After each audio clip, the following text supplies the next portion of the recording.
Kita beranjak ke peristiwa berikutnya, Saudara. Banjir bandang dan longsor menerjang Desa Simangulampe, Kecamatan Bakti Raja, Kabupaten Humbang, Hasundutan, Sumatera Utara.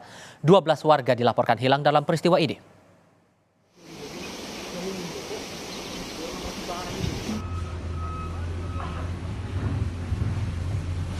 Banjir bandang dan longsor menerjang permukiman warga di Desa Simangulampe, Kabupaten Humbang, Hasundutan, pinggiran Danau Toba pada Jumat malam. Bencana berawal saat terjadinya hujan cukup deras pada malam hari di desa tersebut.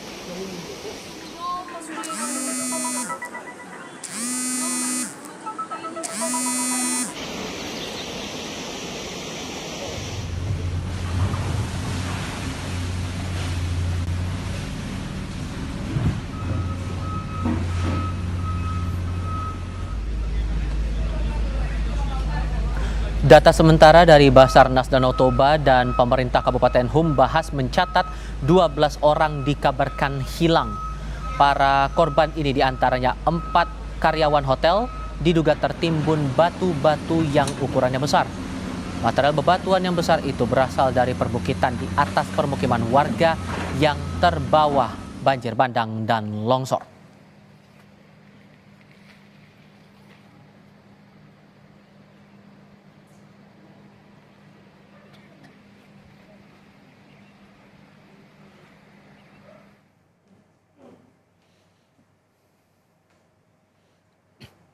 Personel Basarnas Danau Toba telah diturunkan ke lokasi untuk melakukan pencarian bersama tim gabungan dari TNI, Polri, masyarakat, dan BPBD setempat.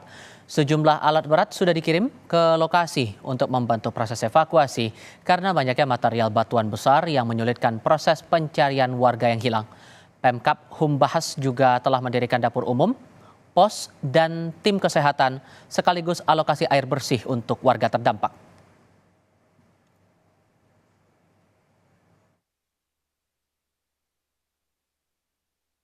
Ini dari mana nih Bang datangnya? Kalau boleh tahu. Dari sana Pak. Dari sana ya? Oh, bukit sana. Jadi sejauh ini ada berapa rumah yang terdampak longsoran?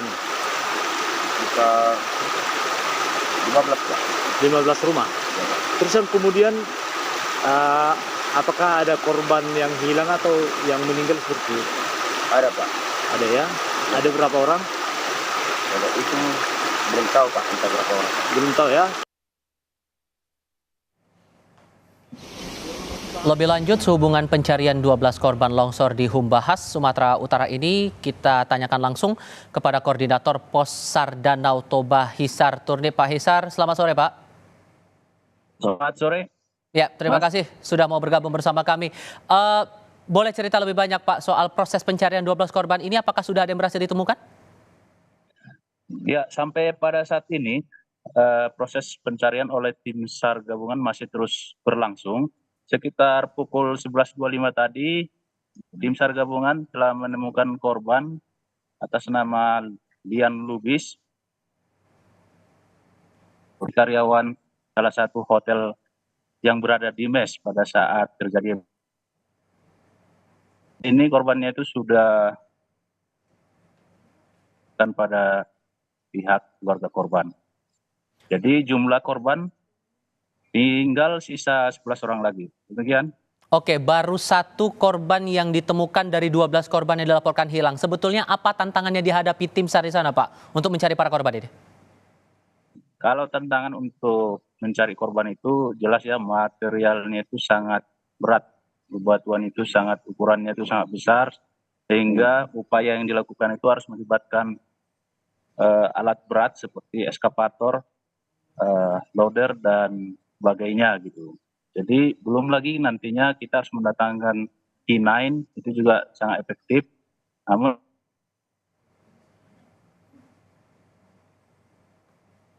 Pak Hisar? Kami coba perbaiki komunikasi kami dengan Koordinator Pos SAR Danau Toba Hisar Turnip. Tadi sudah sempat dijelaskan dari total 12 korban hilang sampai dengan saat ini baru 1 korban yang berhasil ditemukan dan masih dilakukan pencarian untuk 11 korban lainnya. Pak Hisar, masih bisa mendengar suara saya Pak? Ya benar, masih bisa. Mohon maaf tadi sempat terpotong Pak. Jadi untuk tantangan yang dihadapi sekarang ini apa saja yang dicegah begitu, yang diantisipasi oleh tim SAR? Untuk cuaca juga bagaimana kondisi di situ?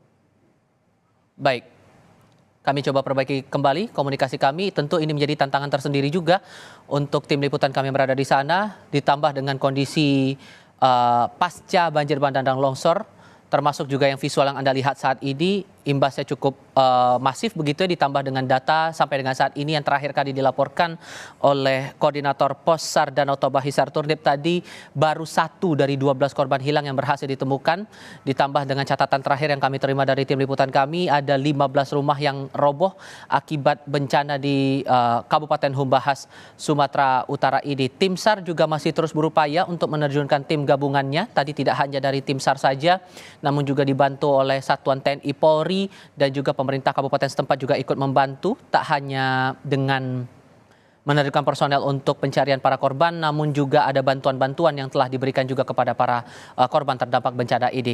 Kita coba kembali untuk terhubung dengan Koordinator Pos SAR Danau Toba Hisar Turdip. Pak Hisar, halo? Ya, ya. Oke, untuk tantangan cuaca sendiri boleh dijelaskan untuk saat ini bagaimana Pak? Saat ini cuaca cerah berawan. Hanya saja untuk melakukan pencarian di lokasi itu cukup meluas. Jadi samping kita harus menyingkirkan material yang berat. Jadi korban yang kita temukan tadi 1125 itu berada sekitar 500, kurang lebih 500 meter dari LKP. Jadi korbannya itu diketemukan di pinggiran Danau Toba gitu. Danau Toba. Jadi cukup luas.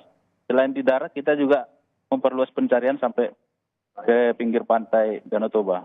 Demikian Mas. Oke, dengan tantangan seperti itu apakah akan ada penambahan tim SAR gabungan lagi kah? Atau masih tetap dengan jumlah yang sekarang? Boleh dijelaskan lebih lanjut Pak, tim SAR yang tim SAR gabungan yang diterjunkan untuk pencarian ini? Sementara untuk tim SAR gabungan masih cukuplah personil karena ada berbagai instansi pendukung, ada dari rekan-rekan BPBD, Propsu, BPBD, TNI, Polri, dan Basarnas sendiri, baik Pos SAR Danau Toba maupun Kantor Pencarian Pertolongan Medan melibatkan 12 orang. Jadi kita hanya membutuhkan ini aja penambahan alut di sekitar 1 hari lah. Besok mungkin ada penambahan alat selam gitu. Kalau untuk alat berat apakah bisa sampai ke sana dan untuk akses jalannya bagaimana Pak? Kalau alat berat, aksesnya tidak ada masalah. Jadi kemungkinan ada penambahan. Tapi sampai saat ini karena hari sore, untuk sementara 5 unit alat berat masih cukup lah untuk hari ini gitu. Semoga ada titik terang untuk 11 orang lainnya yang masih hilang sampai dengan saat ini dan tim SAR juga masih terus berupaya mencari para korban. Pak Hisar Turdip, terima kasih, kami apresiasi Anda sudah mau bergabung bersama Kompas TV menyampaikan informasinya saat ini. Sehat selalu untuk Anda Pak. Selamat sore Pak.